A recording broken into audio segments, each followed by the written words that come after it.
बिस्मिल्लाहिर्रहमानिर्रहीम। अस्सलाम वालेकुम ख़वातीन व हज़रात। इस वक्त पाकिस्तान की सोसाइटी में एक और इंतशार पैदा करने की कोशिश की जा रही है और वो कुछ नादीदा क़ुव्वतों की तरफ से बड़ी एनर्जी इन्वेस्ट करके एक ट्रेंड बनाया गया है मोहम्मद बिन कासिम और राजा दाहिर की बहस और डिबेट के मुतल्लिक़। वो कि ये एक तयशुदा बात है और इसको इतना ज़रूरी भी नहीं समझना चाहिए कि इसको हम अपना सोशल मीडिया ट्रेंड बनाएं और उसको इतनी अहमियत दें, लेकिन ये चीज़ें हमारे चाहते न चाहते भी अहमियत इख्तियार कर जाती हैं। बुनियादी तौर पे मोहम्मद बिन कासिम और राजा दाहिर का मसला क्या है? मसला आपको ये, अगर कायद-ए-आज़म मोहम्मद अली जिन्ना की स्टेटमेंट्स आपने पढ़ी हों जो उन्होंने ख़ास तौर पे लाहौर के मशहूर इजलास 1940 मार्च में जो उन्होंने दी, उसमें उन्होंने कहा था कि हम एक कौम नहीं, हम दो कौमें हैं। एक कौम का हीरो दूसरी कौम का विलन है और दूसरी कौम का हीरो पहली कौम का विलन होता है। तो ये वही बात है, मोहम्मद बिन कासिम मुसलमानों का हीरो है और राजा दाहिर जो यहाँ के उससे पहले मकामी आबादी थी उनका हीरो था। तो इस तरह का जब भी कोई इशू उठता है मुझे कायद-ए-आज़म मोहम्मद अली जिन्ना याद आते हैं और मुझे एक बार फिर इस बात पे यकीन कामिल हो जाता है कि दो कौमी नज़रिया एक ज़िंदा हकीकत है। दूसरी बात ये कि इसके पीछे जो तसव्वुर है वो वही वेस्टर्न कॉन्सेप्ट ऑफ नेशनलिज़म है और जो यहाँ पे इंडियन नेशनलिज़म का बड़ा नारा लगा, इस सब के पीछे भी आपको तकरीबन वही नज़र आता है। खैर 47 में जिस वक़्त पाकिस्तान बना तो हमने इस नज़रिए को शिकस्त दी कि इंडियन नेशनलिज़म नाम की कोई चीज़ मौजूद नहीं है। हिंदुस्तान एक साम्राज्य वहदत का नाम है। जब कोई अशोक आता है, जब कोई अलेक्जेंडर द ग्रेट आता है, जब कोई गज़नवी आता है, जब कोई बाबर आता है, तो वो अपनी शमशीर की कुव्वत पे इन प्याले के टूटे हुए मुख्तलिफ़ हिस्सों को जमा करके प्याला इकट्ठा कर लेता है। लेकिन जब वो यहाँ से चला जाता है तो ये हिंदुस्तान एक फितरती प्याला है ही नहीं, ये मुख्तलिफ़ टुकड़ों का नाम है। वो टुकड़े फिर बढ़ जाते हैं और इसमें हम एक ज़िंदा कौम की हैसियत से मौजूद हैं और हम इंडियन नहीं हैं।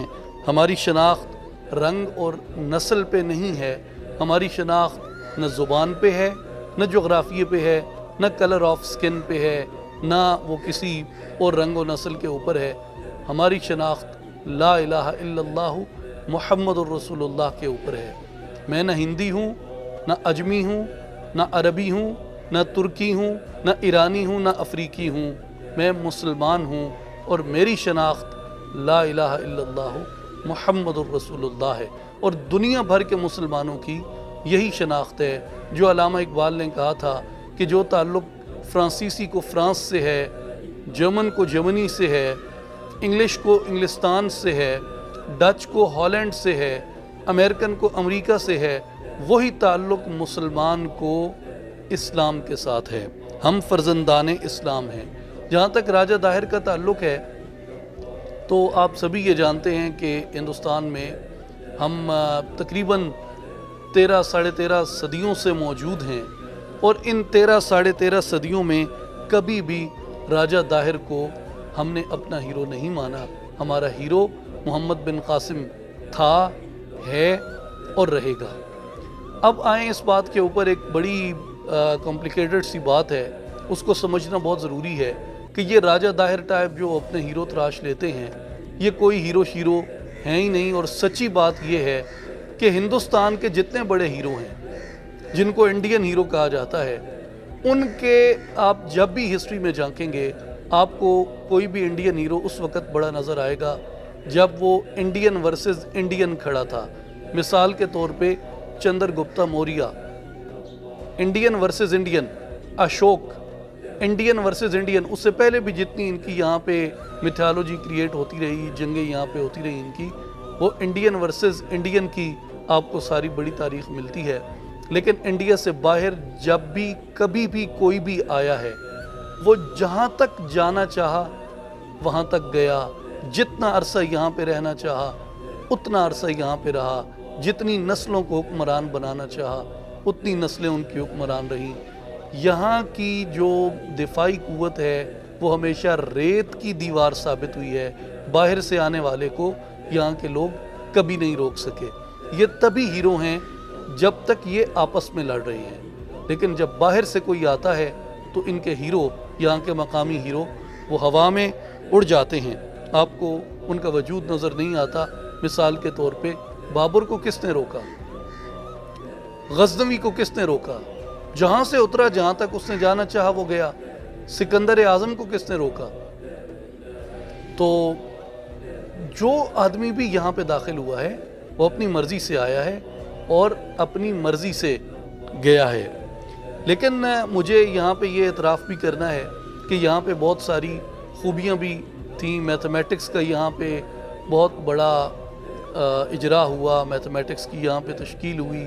اس کے علاوہ بہت سے فلسفے یہاں پہ جنم لیتے رہے یہاں پہ۔ اور اگر آپ یہاں کی ٹوپوگرافی کو دیکھیں، یہاں کے معدنی وسائل کو دیکھیں، یہاں کی وادیوں کو دیکھیں، دریاؤں کو دیکھیں، خوبصورتی کو دیکھیں، خزانوں کو دیکھیں، یہاں کی ایک شاعرانہ آب و ہوا کو دیکھیں، آب و ہوا کی نغمگی کو دیکھیں، تو یقیناً اس میں کوئی شک نہیں ہے کہ دنیا کے چند خوبصورت ترین خطوں میں سے ایک یہ خطہ ہے، اور دنیا کے بہت اچھے عقل مند دماغ پروڈیوس کرنے والا یہ ایک خطہ ہے۔ لیکن یہ بھی تاریخ ہے کہ چاہے کوئی 17 سالہ سپہ سالار ہی کیوں نہ ہو، اگر وہ اس کے کسی ساحل پہ اتر آئے تو اس کو کوئی روکنے کی جسارت نہیں کر سکا۔ محمد بن قاسم کیوں آیا؟ یہ آپ اگر جواب جاننا چاہتے ہیں تو البلازری کی فتوح البلدان پڑھ لیں۔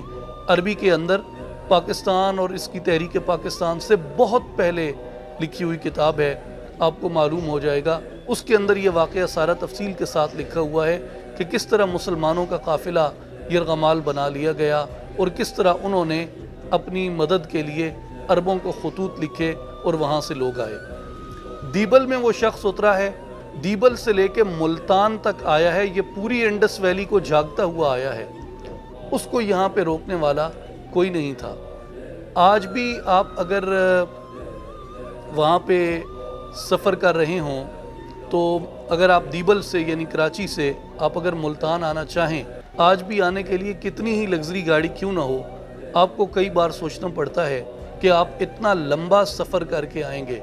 لیکن وہ 17 سالہ نوجوان گھوڑے کی پشت پہ بیٹھا اور دیبل سے لے کے ملتان تک اس کو روکنے والا کوئی نہ تھا۔ اور اس کے بعد میں ایک گزارش یہ کرنا چاہتا ہوں، آپ کی توجہ اس جانب مبذول کروانا چاہتا ہوں کہ محمد بن قاسم کا احسان کیا ہے، محمد بن قاسم نے کیا کیا۔ یہاں پہ آپ کو معلوم ہے کہ علم و ہنر کا فروغ اور باقی ہم میتھالوجی کی تشکیل کی جو بات کرتے ہیں، اس کے ساتھ ساتھ ایک اور چیز بھی پروڈیوس ہوئی جس کو طبقاتی نظام کہتے ہیں، جس کے اندر 6 کیٹیگریز کے اندر انسانوں کو بانٹا گیا کہ یہ اعلیٰ ہیں، یہ پھر ان کے بعد ہیں، یہ پھر ان کے بعد ہیں، یہ پھر ان کے بعد ہیں، اور یہ شودر ہیں اور فلان ہیں اور فلان ہیں اور ان کی کوئی حیثیت نہیں ہے۔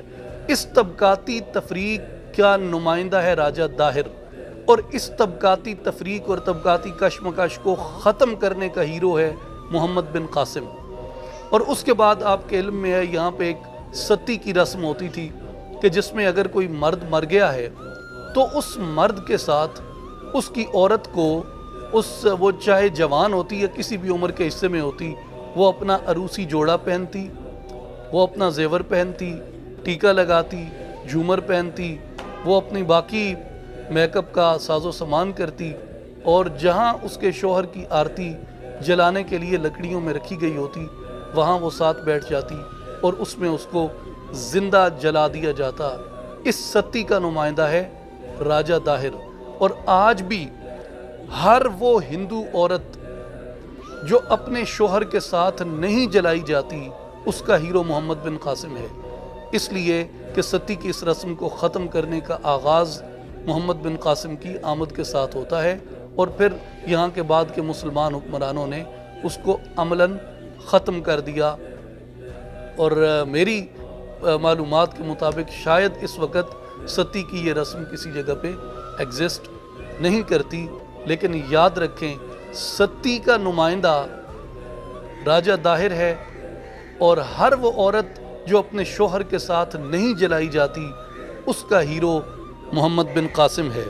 और अगर आप कहते हैं कि राजा दाहिर फिर भी हीरो है तो इसका मतलब ये है कि आप ज़ात पात के इस निज़ाम में इंसानों को उनकी नस्ल की बुनियाद पे आला और अदना में तकसीम करने में आप यकीन रखते हैं, जो कि इस्लाम के मुताबिक नस्स क़ती है इसके ऊपर कि तुम में अपने नस्ब की बुनियाद पे कोई आला व अफजल नहीं होता। ये सिर्फ़ तुम्हारे तारुफ़ के लिए हैं। तुम में अल्लाह के नज़दीक उसका वो ज़्यादा इज़्ज़त वाला है जिसका तक़वा बुलंद है।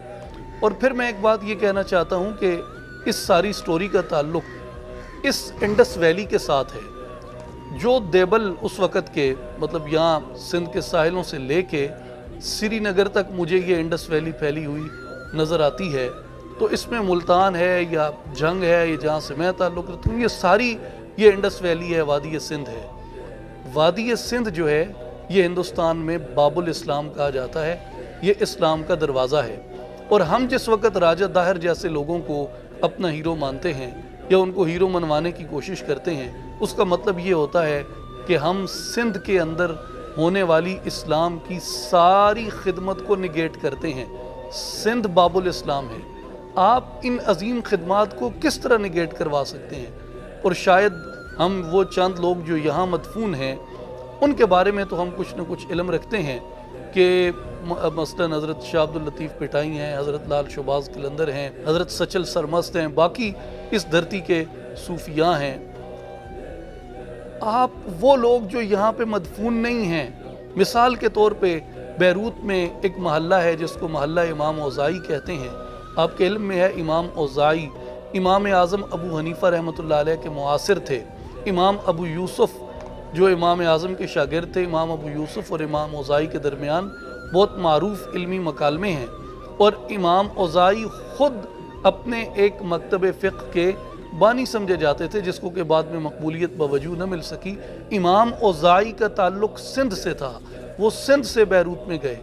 उसके बाद आप मखदूम हाशिम ठठवी का नाम किसी तारुफ़ का मोहताज नहीं है। अगर आप सीरत के तालिब इल्म हैं तो आप जानते हैं कि ना सिर्फ हिंदो पाक के अंदर बल्कि दुनिया अरब के अंदर भी उनका नाम आफ्ताब नीम रोज़ की तरह चमकता है। उसके बाद एक शख्सियत हैं अबुल हसन अस-सिंधी रहमतुल्लाह अलैह, उनका ताल्लुक़ भी ठट्ठा से था। और ये वो शख्सियत हैं इमाम जलालुद्दीन सुयूती रहमतुल्लाह अलैह के बाद ये वाहिद शख्सियत हैं जिन्होंने सारी सिहाए सित्ता की शरह लिखी है। आप आज भी चले जाएं गूगल में, आप जाके सिर्फ टाइप करें हाशिया सिंधी अलल मुस्लिम, हाशिया सिंधी अलल बुखारी, हाशिया सिंधी अलल निसाई, हाशिया सिंधी अलल मुस्नद इमाम अल अहमद, तो आपको इतने अजीम नाम इस सिंध की धरती से मिलते हैं जिन्होंने इस्लाम की खिदमत की।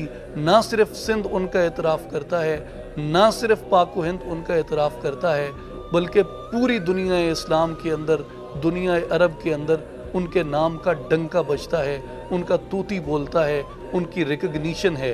तो इस तरह की जो लोग काविशें करते हैं वो दरअसल हमारी इस सिंध की इस्लामी खिदमत के ऊपर हमला करना चाहते हैं और उसको निगेट करना चाहते हैं। आखिरी पार्ट जो है मेरी डिस्कशन का वो ये है, जो मेरा ख्याल है कि this attempt is direct assault on Pakistani ideology and Pakistani identity. जैसा कि मैंने कायद आज़म की शुरू में स्टेटमेंट की कि एक कौम का हीरो दूसरी कौम का विलन है, तो यही तो दो कौमी नज़रिया है। जब राजा दाहिर की बात की जाती है तो दो कौमी नज़रिए पे एक बार फिर मोहर तस्दीक लगती है। इसलिए हम दो कौमें हैं, हमें याद रखना चाहिए हम किसकी तरफ खड़े हैं। हम रंग व नस्ल, ज़मीन, ज़ात पात की तरफ खड़े हैं या हम ला इलाहा इल्लल्लाहु मुहम्मदुर रसूलुल्लाह की तरफ खड़े हैं। और उसके बाद आप पाकिस्तान के कौमी इदारों की तश्कील देखें, Mohammad bin Qasim is recognised as our national symbol. When I visit and I can see कि पाकिस्तान की जो अफवाज हैं, जो हमारी नेशनल यूनिटी का सिंबल हैं, ان کے کیڈٹس کی جب ٹریننگ ہوتی ہے تو ان کی کمپنیز جو ہیں اکیڈمی کے اندر طارق، عبیدہ، حمزہ، خالد، ٹیپو، بابر، اورنگزیب، غزنوی، صلاح الدین اور قاسم، کتنے 3 سٹار کتنے 4 سٹار ایسے ہیں ہماری افواج کے جو قاسم کمپنی سے تعلق رکھتے ہیں۔ تو آپ جب داہر کو اس کے مقابلے میں کھڑا کرتے ہیں تو اس کی سمپل سمبولک میننگ کیا ہوتی ہے، اس کو آپ سمپلی اس سمبل کو آپ انٹرپریٹ کریں کہ اس کا کیا مطلب ہوتا ہے۔ اس لیے میری گزارش ہے وزیر اعظم پاکستان سے، وزارت داخلہ کے ذمہ داران سے اور قومی سلامتی کے اداروں سے کہ اس طرح کا نظریاتی انتشار پھیلانے والے اس قوم کو تقسیم کرنا چاہتے ہیں، اور یہ آپ کی ذمہ داری ہے کہ ان کو جا کے پکڑیں۔ اور میری ایک ازمپشن ہے، میری ایک اسیسمنٹ ہے جو میں لازماً شیئر کرنا چاہتا ہوں، وہ یہ کہ راجہ داہر صرف ایک آغاز ہے، یہ اس سے آگے جائے گی بات، اور یہ یہاں تک رکنے کے لیے یہ بحث چھیڑی ہی نہیں گئی، اور یہ چھڑی اٹھائی ہی اس لیے گئی کہ یہ میری ناک تک آئے گی۔ یہ اس لیے نہیں اٹھائی گئی کہ وہ اس کی آزادی ہے کہ جہاں تک گھماتا رہے اس کو، یہ میری ناک کو ٹچ کرتی ہے، اس لیے اس چھڑی کا کٹنا بھی ضروری ہے، اور اس کے پیچھے کار فرما خفیہ ہاتھ کو بے نقاب کرنا بھی اور دست ظلم کو کاٹنا بھی ذریعہ نجات سمجھا جاتا ہے، ذریعہ ثواب سمجھا جاتا ہے۔ اس لیے یہ ساری بحث یہاں تک رکنے کے لیے اٹھائی نہیں گئی، یہ بہت لمبی بحث کر کے اٹھائی گئی ہے۔ میں ذمہ داران سے گزارش کروں گا کہ اس طرح کے ٹرینڈ بنانے والوں اور ان کے پیچھے کار فرما خفیہ ہاتھوں پہ آج کارروائی ہونی چاہیے، ان کو سخت سے سخت سزا ملنی چاہیے اور ان کو بے نقاب کیا جانا چاہیے۔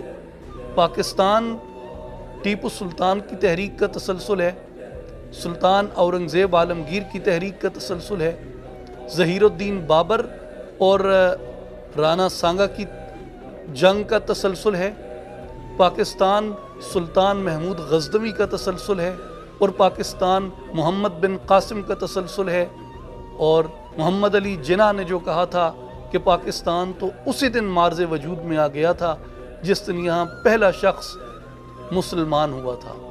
تو جو دیبل سے ملتان تک ہمارا سالار اسلام کی خدمت کرتا ہوا آیا ہے، لوگ شہادتیں دیتے آئے ہیں، ذات پات کی غلامی سے، ستی کی غلامی سے اس دھرتی کی بیٹیاں اور خواتین آزادی پاتی آئی ہیں، ان کو نگیٹ کرنے کی اجازت نہیں دی جانی چاہیے۔ یہ ہمارا مطالبہ ہے اور یہ پوری قوم کا مطالبہ ہے۔